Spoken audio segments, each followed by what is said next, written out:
ছোট্ট একটা গল্প দিয়ে শেষ করি। গল্পটা বর্ণনা করেছেন ইবনু হিব্বান ওনার একটা গ্রন্থের নাম রওদাতুল উকালা। ওনার নাম হচ্ছে আব্দুল্লাহ ইবনে মুবারক, অনেক বড় মুহাদ্দিস, ইমাম বুখারীর উস্তাদ। হজে গিয়েছিলেন, হজ বিশ্বনবীর কবর জিয়ারত শেষে হজ করে ফিরতেছেন। হঠাৎ তিনি দেখতে পেলেন মরুভূমিতে কাপড় জড়িয়ে, চাদর জড়িয়ে এক বৃদ্ধা মহিলা শুয়ে আছে। গল্পটার নাম হচ্ছে আল মুতাকাল্লিমাতু বিল কুরআন, মানে যে নারী সবসময় শুধু কোরআন দিয়ে কথা বলে। গল্পের নাম কি? যে নারী শুধু কি দিয়ে কথা বলে? কোরআন দিয়ে কথা বলে। হজ করে ফিরতেছেন, হঠাৎ দেখেন এক বৃদ্ধা মহিলা, বয়স্ক মহিলা, চাদর গায়ে দিয়ে শুয়ে আছে। তো এটা অনেক বড় একটা কনভারসেশন, আমি কনভারসেশনটা আপনাদেরকে শোনাই। উনি কাছে গেলেন, যে সালাম দিলেন, আসসালামু আলাইকুম রাহমাতুল্লাহ। সালামের উত্তরে বৃদ্ধা মহিলা স্বাভাবিকভাবে উত্তর না দিয়ে একটা কোরআনের আয়াত তেলাওয়াত করলেন। তিনি তেলাওয়াত করলেন, সালামুন কাওলাম মির রাব্বির রহিম, মানে দয়াময় প্রতিপালক আল্লাহর পক্ষ থেকে তোমার প্রতিও সালাম। এটা একটা কোরআনের আয়াত, কিন্তু এটা দিয়ে উত্তর হয়ে যায় সালামের। কি বলেন? আচ্ছা, গেল। এবার আব্দুল্লাহ ইবনে মুবারক জিজ্ঞেস করলেন, মাযা তাসনাঈনা ফি হাযাল মাকান, এখানে কি করেন আপনি? কি করতেছেন একা একা? এই প্রশ্নের উত্তরও ভদ্রমহিলা একটা কোরআনের আয়াত তেলাওয়াত করে দিলেন। উনি তেলাওয়াত করলেন, ওয়ামাই ইউদলিল ফালা হাদিয়া লাহ, মানে আল্লাহ যার পথ ভুলায় দেয় তার পথ দেখানোর কেউ নাই। মানে বুঝাইতে চাইলেন আমি পথ হারাই ফেলছি। কি বুঝাইতে চাইলেন? পথ হারাই ফেলছি, মানে উনি এমন ভাবে কোরআনের আয়াত চুজ করে যাতে উত্তর হয়ে যায়। তো এবার উনি জিজ্ঞেস করলেন, আইনা তুরিদিন, তো পথ হারাই ফেলছেন তো বুঝলাম, আয়াত থেকে এটা বোঝা যায়, তো আপনি কোথায় যাচ্ছেন? ডেস্টিনেশন কোথায়? উনি আবার একটা আয়াত তেলাওয়াত করলেন, সুবহানাল্লাযী আসরা বিআবদিহি লাইলাম মিনাল মাসজিদিল হারামি ইলাল মাসজিদিল আকসা। রাসূল সাল্লাল্লাহু আলাইহি ওয়াসাল্লাম মেরাজের আগে যে ইসরা হয়েছিল, মসজিদুল হারাম থেকে মসজিদুল আকসায় রাসূল সাল্লাল্লাহু আলাইহি ওয়াসাল্লামকে আল্লাহ নিয়েছিলেন, এটা তেলাওয়াত করলেন। তো বুঝাতে চাইলেন আমিও আপনার মতো হজে আসছিলাম মসজিদুল হারামে, আর যাচ্ছি মসজিদুল আকসা, মানে ফিলিস্তিন আমার বাড়ি। মসজিদুল আকসা কোন দেশে? ফিলিস্তিনে। আয়াত এমন ভাবে উনি পিক করেন যাতে করে উত্তর হয়ে যায়। উনি বোঝাতে চাইলেন আমিও হজ করতে এসেছিলাম, যাচ্ছি কোথায়? ফিলিস্তিন, মসজিদুল আকসা যে দেশে আছে। তো উনিও বুঝে গেলেন যে তাহলে আপনি মসজিদুল আকসায় যাচ্ছেন। এবার জিজ্ঞেস করলেন, আনতুম মুনযু কাম ফি হাযাল মাকান, তো এখানে একা একা পড়ে আছেন কয়দিন? আবার কোরআনের আয়াত, সালাসা লায়ালিন সাবিয়া, টানা 3 দিন 3 রাত এখানে আছে, এটা কোরআনের আয়াত একটা। আবার জিজ্ঞেস করলেন উনি, মা আরা মাআকি তাআমান তাআকুলিন, তো একা যে পড়ে আছেন আবার 3 দিন, তো আপনি খাচ্ছেন কি? বেঁচে আছেন কিভাবে? ভদ্রমহিলা আবার একটা আয়াত তেলাওয়াত করে দিলেন। তিনি পড়লেন, হুয়া ইউতঈমুনি ওয়া ইউসকিন, ইব্রাহিম আলাইহিস সালামের কথা, যে ওই আল্লাহ তাআলাই আমারে খাওয়ায়, আল্লাহই আমাকে পান করায়। আল্লাহ তাআলা ব্যবস্থা করেছেন আমার।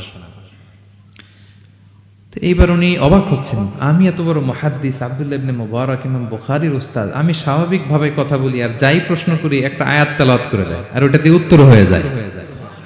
কি মহিলার সন্ধান পেলাম? তো উনি বলতেছে, ফাবি আইয়ি শাইইন তাতাওয়াদ্দাইন, 3 দিন যে এখানে আছেন মরুভূমির বালুর মধ্যে, ওযু করেন কিভাবে? উনি আবার একটা আয়াত তেলাওয়াত করলেন, ফা ইন লাম তাজিদু মাআন ফাতায়াম্মামু সাঈদান তাইয়্যিবা, না আল্লাহ এই আয়াতে বলেছেন যদি তোমরা পানি না পাও পবিত্র মাটি দিয়ে তায়াম্মুম করে নিও। তো বুঝাতে চাইলেন পানি নাই তো কি হয়েছে, বালু তো, আমি তায়াম্মুম করে নামাজ পড়ি। আল্লাহু আকবার। এবার উনি বললেন, ইন্না মাইয়া তাআমান আলা তাকুলিন, আমার ব্যাগে তো কিছু খাবার আছে, আপনি কিছু খাবেন? আবার কোরআনের আয়াত, সুম্মা আতিম্মুস সিয়ামা ইলাল লাইল, আল্লাহ এক আয়াতে বলেছেন তোমরা রোজা ফজর থেকে শুরু করে সন্ধ্যা পর্যন্ত পূর্ণ করো। তো বুঝালেন আমি রোজা রাখছি। কি বুঝালেন? রোজা রেখেছি। এবার উনি একটু মাসালা খাটাইতে চাইলেন, ভাবলেন যে বুড়ি তুমি আমার সাথে শুধু কোরআন দিয়ে উত্তর দিচ্ছ, দাঁড়াও তোমাকে আমি আটকাইতেছি। উনি মাসালা খাটাইলেন যে ফাকুলতু লাহা লাইসা হাদা শাহরু রমাদান, তো রোজা রাখছেন মানে এটা তো রমজান মাস না, হজ করে ফিরতেছি আমরা জিলহজ মাসের শেষের দিক, কিসের রোজা? ওই মহিলা আবার একটা আয়াত তেলাওয়াত করলেন যে ওমান তাতাওয়া খায়রান ফা ইন্নাল্লাহা শাকিরুন আলিম, আমি রমজানের ফরজ রোজা তো রাখিনি, এখন আমি নফল রোজা রেখেছি। আয়াতের অর্থ হচ্ছে তোমরা নফল যা করো এগুলোর প্রতিদান আল্লাহ তোমাদের বুঝিয়ে দেবে। রমজান না ঠিক আছে জিলহজ, কিন্তু আমি কি রোজা রেখেছি? নফল রোজা। এইবার উনি ধরছেন মাসালা, এবার বলতেছে উবি হালান আল ইফতার ফিস সাফার, সফরে তো রোজা ভাঙা যায় আছে, রোজা তো ভাঙা যায়, খান একটু। এবার উনি কোরআন থেকে আবার তেলাওয়াত করলেন, ওয়া আনতা সুমু খায়রুল লাকুম ইন কুনতুম তা'লামুন, আল্লাহ যে আয়াতে বলেছেন যে সফরের রোজা ভাঙ্গা জায়েজ আছে, ওই আয়াতের শেষে আবার আল্লাহ বলছেন যদি রাখো সব বেশি পাবো। কেউ অসুস্থ হলে রোজা ভাঙবে, সফরের রোজা ভাঙবে। এই আয়াতের শেষে হচ্ছে ওয়া আনতাসুমু খায়রুল লাকুম ইন কুনতুম তা'লামুন, তবে রোজা যদি রাখো এটা ভালো যদি তোমরা বুঝতে।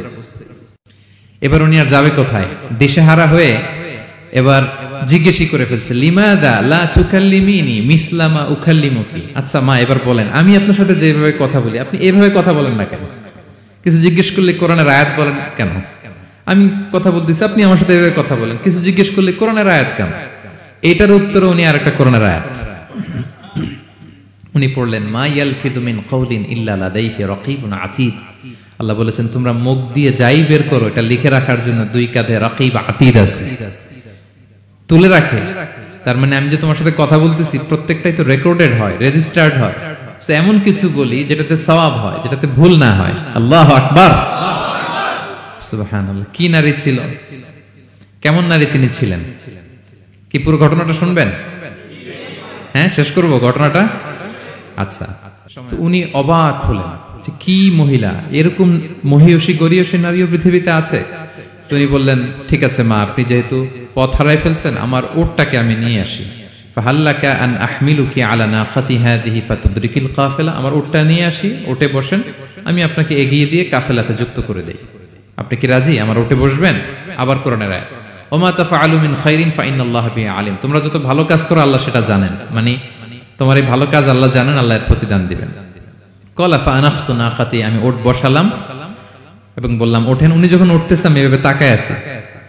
তা আমি যে তাকায় আছি উনি একটা আয়াত তেলাওয়াত করলেন যে কুল্লিল মুমিনিনা ইয়াগুদ্দু মিন আবসারিহিম। এর অর্থ হচ্ছে নবী হে মুমিনদেরকে বলুন তারা যেন পরনারী দেখে তাকায় না থাকে, চোখ যেন নিচে রাখে, তারা যেন চক্ষু অবনমিত করে। মানে বুঝাতে চাইলেন যে আমি তো বেগানা নারী, পরনারী, তা আমি উঠে উঠতেছি আপনি তাকায়। সে হয়তো তাকায় আছে যে বৃদ্ধা মহিলা